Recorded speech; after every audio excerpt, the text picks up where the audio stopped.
Halo, assalamualaikum. Perkenalkan, nama saya Nur Aida, tapi panggil saja Nur ya. Oke teman-teman, saya di sini kerja di Al Ain, Dubai UAE. Saya mau bercerita tentang pengalaman saya kerja di luar negeri itu bagaimana sih. Jangan lupa ya nonton videonya full. Ya meskipun suaranya agak bising-bising karena ini no cut no edit kan. Aku nggak sempat ngedit juga karena aku di sini juga sambil kerja. Ini aku buat videonya karena waktu aku rehat aja sebelum aku melakukan aktivitas kerja lagi. Oke. Aku pertama dulu sih pernah 2 tahun waktu 2016 aku kerja di Saudi, itu pertama banget sampai 2019 aku pulang. Terus aku memutuskan untuk kerja di Dubai karena apa? Karena di sini itu apa ya? Sedikit lebih bebas peraturannya. Bukan peraturannya sih. Maksudnya aku ingin yang berbeda pengalaman karena selama 2 tahun di Saudi kan aku alhamdulillah bagus juga gitu. Nah, pas pertama kesini aku tahun 2019 itu kayaknya bulan April ya sekitar itulah. Aku pertama dapat majikan itu di Al Ain juga. Di Al Ain 4 hari. Selama 4 hari pertama dapat majikan karena apa? Karena mungkin dari bahasanya juga berbeda. Jadi aku pas pertama kesini seperti apa ya? Seperti menyesuaikan, seperti baru gitu. Jadi aku ngomong kayak gini itu beda. Dan katanya kamu kerja di apa? Selama 2 tahun kenapa kamu nggak bisa bahasa Arab, katanya gitu. Terus aku bilang ini apa ya? Kayak beda gitu. Apa mungkin karena akunya terlalu bodoh atau gimana gitu? Maksudnya terlalu nggak benar-benar fasih banget dalam berbahasa atau gimana, nggak tahu, pokoknya beda ya dari teman-teman yang aku tanya juga, dari teman-teman, maksudnya ke teman aku, emang iya sih agak berbeda bahasanya ya, seperti kita di orang Sunda sama orang Jawa itu kan berbeda bahasa gitu ya, mungkin seperti itu. Nah, karena juga di sini itu kerjanya kalau pembantu itu biasanya nyuci mobil. Berbeda banget dengan aku di Saudi yang kalau urusan mobil itu kan urusan supirnya. Kalau di sini kan perempuan juga bisa nyetir gitu. Jadi otomatis pembantunya nyuci mobil dong. Nah, aku kan kayak yang baru banget. Itu oh my god, gimana nih? Aku belum bisa. Dan kebetulan majikan aku yang cewek itu bener-bener super banget bersih, sampai dicek lagi, sampai aku cuci mobil itu nyampe 2 kali, 2 mobil.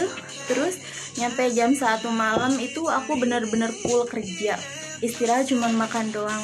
Dan otomatis aku nggak betah, dan nggak betahnya karena apa? Karena di kamar juga dipasang CCTV. Aku nggak mau gitu, jadi aku memutuskan untuk kembali ke kantor aku yang berada di Al Ain juga. Nah, next aku dapat lagi nih majikan aku yang kedua. Itu aku udah seneng walaupun rumahnya 2 tingkat ya, nggak apa-apa lah kata aku. Yang penting aku nyaman sama kerjaan aku ya, namanya aku mikir namanya kerja di mana juga capek kan. Nah gitu. Jadi aku dapat lagi nih majikan, anaknya 5, masih kecil-kecil. Jadi aku juga apa ya, tapi aku lihat majikan yang perempuannya itu baik nih. Nah ya udahlah, aku nggak apa-apa gitu, aku lanjut aja. Aku belajar dari aku yang nggak bisa masak kan. Aku di pengalaman aku di Saudi itu aku kerjanya cuma ngurus nenek-nenek gitu ya. Jadi aku nggak bener-bener bisa banget masakan Timur Tengah itu. Nah, jadi aku di sini di majikan yang aku kedua ini, aku belajar masak, aku belajar bikin kubus, itu kayak roti buat sarapan. Nggak apa-apa, aku selama mungkin hampir 5 hari ya di sini juga di majikan yang kedua. Terus yang nggak baiknya itu, majikan aku kan seorang guru, dia kerja paginya kerja, anak-anak yang 4 juga sekolah, tinggal yang satu sama majikan laki-lakinya. Anaknya masih kecil ya, masih kecil banget, sekitaran 2 tahun mungkin.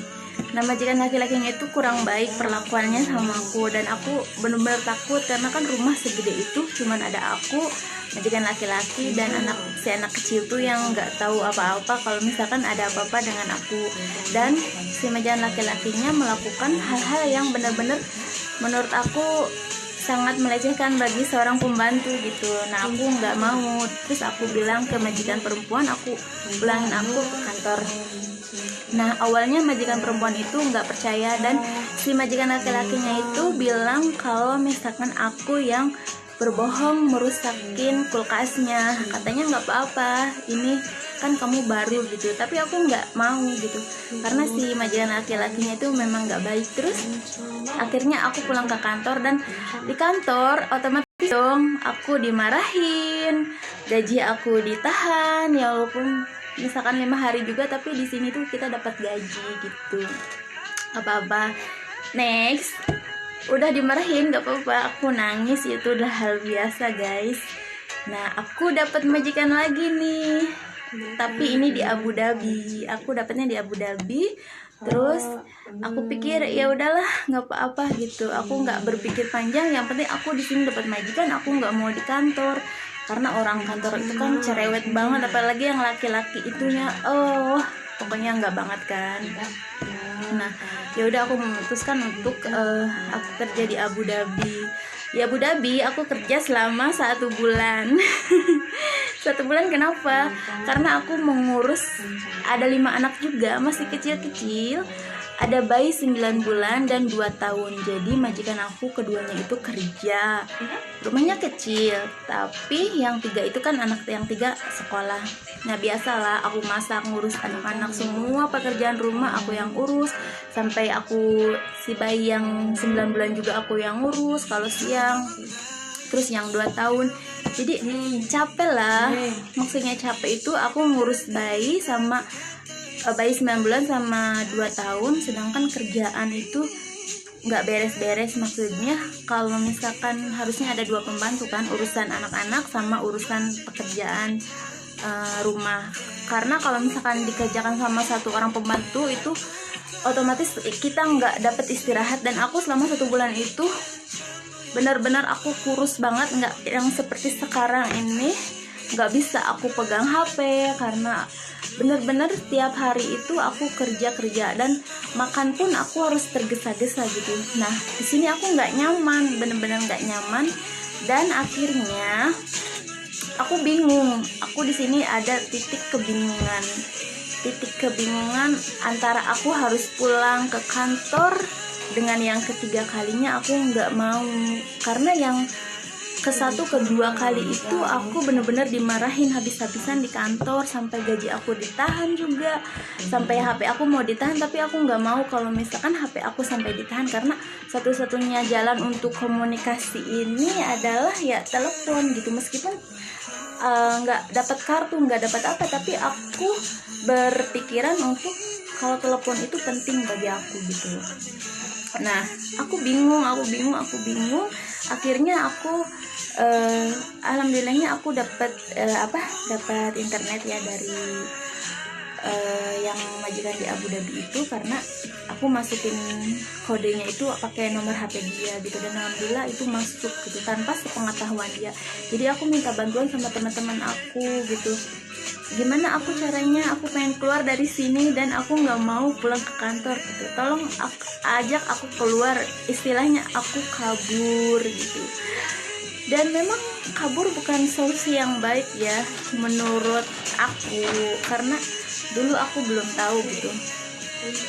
Terus akhirnya ada teman aku yang memberitahu, yang ngasih tahu orang di sekitar di Dubai itu ada temennya, kalau kamu misalkan mau keluar ya udah kamu hubungin ini. Dan akhirnya singkat saja aku akhirnya keluar dengan cara yang benar-benar tragis. Oh my god, ini diceritain gak ya? Ya udah, ini diceritain. Kalau misalkan gak cukup juga nanti ada part 2-nya, oke? Apa ya, ya udah sekarang sekian dan terima kasih. Lanjut part 2 ya, karena videonya nggak cukup. Bye.